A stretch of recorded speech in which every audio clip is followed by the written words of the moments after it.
খবর ঊনকোটি।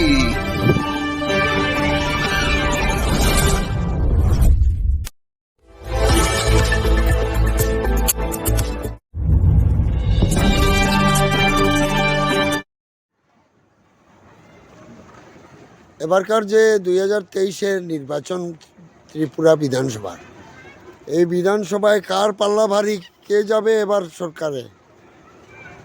দেখুন, আপনি এমন একটা প্রশ্ন করেছেন, যেটা প্রশ্ন হচ্ছে কার পাল্লাবাড়ি। জনগণ যাকে ভোট দিবে তার পাল্লাবাড়ি থাকবে। কেউ এককভাবে আসতে পারবে, এমন লড়াই করতে পারবে এমন কেউ নেই।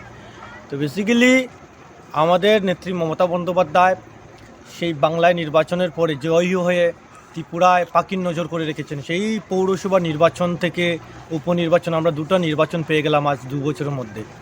সেখান থেকে তৃণমূল কংগ্রেস লড়াই করে এসেছে এবং সামনে বিধানসভা নির্বাচন, সেই বিধানসভা নির্বাচনে আমরা লড়াই করতে যাচ্ছি। এখন জনগণ যদি আমাদেরকে ভোট দেয় তাহলে আমাদেরই জয় হবে। আর মানুষ বলছে যেখানে যাচ্ছে, আমি গোটা ত্রিপুরায় আনাচে কানাচে ঘুরছি। তৃণমূলের পক্ষে কথা বলছেন না? হ্যাঁ, তৃণমূলের কথাই। তৃণমূল দল কতটা বিধানসভায় প্রার্থী দেবে? এটা এখনও আমার কাছে খবর আছে যতটুক, আমাদের প্রার্থী 60 দিতে পারে, কিন্তু অ্যাটলিস্ট এখন কম বেশি হতে পারে, কারণ অন্যান্য জিনিস আছে। আমাদের নেতৃত্বরা আছেন, যেমন আমাদের ত্রিপুরা প্রদেশ কংগ্রেস সভাপতি, তৃণমূল কংগ্রেস সভাপতি পীযূষকান্তি বিশ্বাস, তারপরে মামুন খান আছেন, তারপরে সুস্মিতা দি আছেন, রাজীব ব্যানার্জি আছেন। আমাদের ত্রিপুরায় 3-4 নেতাও আছেন।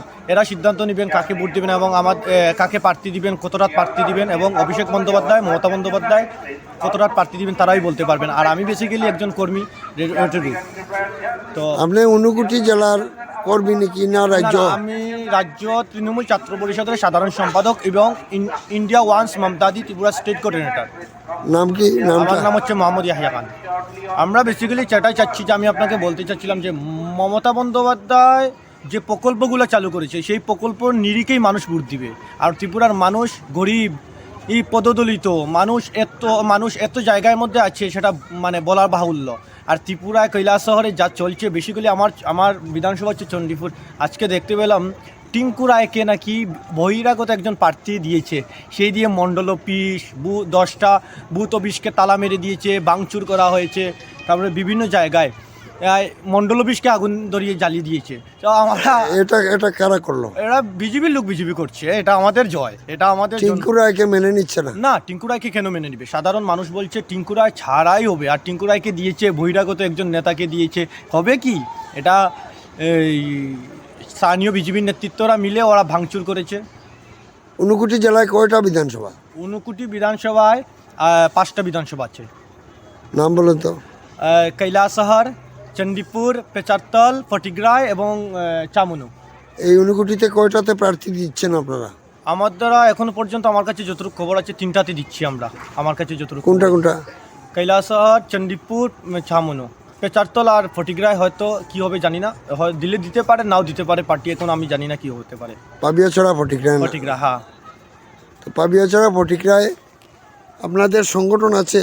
হ্যাঁ, অবশ্যই আছে, কিন্তু বেসিক্যালি এটা তো রাজনীতির কৌশল, কিছু বলা যায় না। আজকে সকালে এক জিনিস, বিকালে এক জিনিস, তো আর কিছু বলা যায় না। আপনাদের কর্মীদের কি বলবেন যদি প্রার্থী না থাকে? আমাদের প্রার্থী না থাকলে আমাদের কর্মীদেরকে বলবো, আপনারা আমাদের পার্টি হয়তো নির্দেশ দিবে, অবশ্যই পার্টি যাকে নির্দেশ দিবে, যে দলে ভোট দেওয়ার জন্য। কোন দলের সাথে আপনাদের দুর্বলতা আছে? জুট। দুর্বলতা বলেছি, জুট বলিনি। দুর্বলতা বলতে কি বলবো, আর এটা অন্য ব্যাপার, এটা পার্টি দেখে নিবে, এটা আমি বলতে পারবো না বেসিক্যালি। আর জুট যদি হয়তো হলো, জুট যে হবে তাকে প্রার্থী দিবে। জুট তো হয়নি এখনো। না, হয়নি, আজকে বোঝা যাবে। দুর্বলতাটা কোন দলের সাথে আছে এই কথাটা জানতাম। ফটিগ্রায়, পাবিয়াছড়ায়? দেখা যাক, কিছু হবে, এটা গোপন রাখলাম। ধন্যবাদ। গোটা ত্রিপুরা রাজ্যের মানুষ মমতাময় হয়ে আছে। দু হচ্ছে মমতা বন্দ্যোপাধ্যায় এই আগামী মাসের মানে ফেব্রুয়ারি মাসের প্রথম সপ্তাহে তথা 6 তারিখ আসবেন ত্রিপুরাতে। 7 তারিখ উনি রোড শো করবেন আগরতলায়। তো মানুষ মমতাময় আছে, মমতা ব্যানার্জিকে দেখার জন্য বাংলার নেত্রী আসছেন, গোটা ভারতবর্ষের নেত্রী আসছেন। এটা তো সত্য। বিজেপি আমলে ত্রিপুরার রাজনৈতিক মানে পদচালন